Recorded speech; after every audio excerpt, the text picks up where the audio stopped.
বর্ধমান ইউনিভার্সিটির সেকেন্ড সেমিস্টারের স্টুডেন্টদের জন্য দর্শন এসএসসির সাজেশন নিয়ে চলে এসেছি।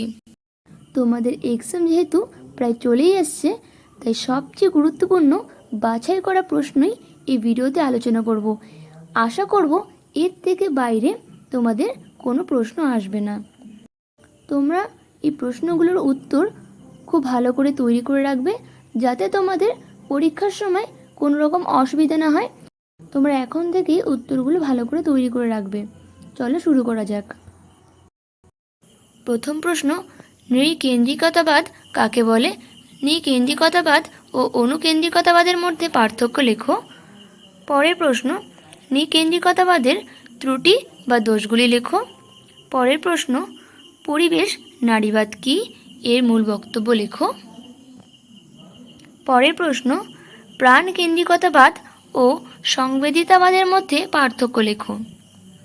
পরের প্রশ্ন, রক্তকরবী নাটকে বর্ণিত রবীন্দ্রনাথ ঠাকুরের পরিবেশ ভাবনা সংক্ষেপে লেখো। এগুলো তোমাদের 5 নম্বরের প্রশ্ন। ওকে। পরের প্রশ্ন, মানুষ কিভাবে নিজের মহত্ব উপলব্ধি করে বলে রবীন্দ্রনাথ ঠাকুর মনে করেন? শেষ প্রশ্ন, মানুষ কেন নিরামিষ আহার গ্রহণ করেছে? 5 নম্বরের এই 7টি প্রশ্নই দিলাম, তোমরা এর উত্তরগুলো খুব ভালোভাবে তৈরি করে নিও। এবার দেখে নিই 10 নম্বরের প্রশ্নগুলো। প্রাণকেন্দ্রিকতাবাদ আলোচনা করো। পরের প্রশ্ন, পরিবেশ নীতিবিদ্যা কি? এর পরিধি বা বিষয়বস্তু আলোচনা করো। পরের প্রশ্ন, আর্নেনেস তার গভীর বস্তুবাদে যে নীতিগুলির কথা বলেছেন তা আলোচনা করো। পরের প্রশ্ন, রবীন্দ্রনাথ ঠাকুর কিভাবে পূর্ণতার আদর্শ ব্যাখ্যা করেছেন? অথবা প্রশ্নটা এইভাবে আসতে পারে, রবীন্দ্রনাথ ঠাকুর কিভাবে প্রকৃতি ও আধ্যাত্মিকতার সম্পর্ক ব্যাখ্যা করেছেন?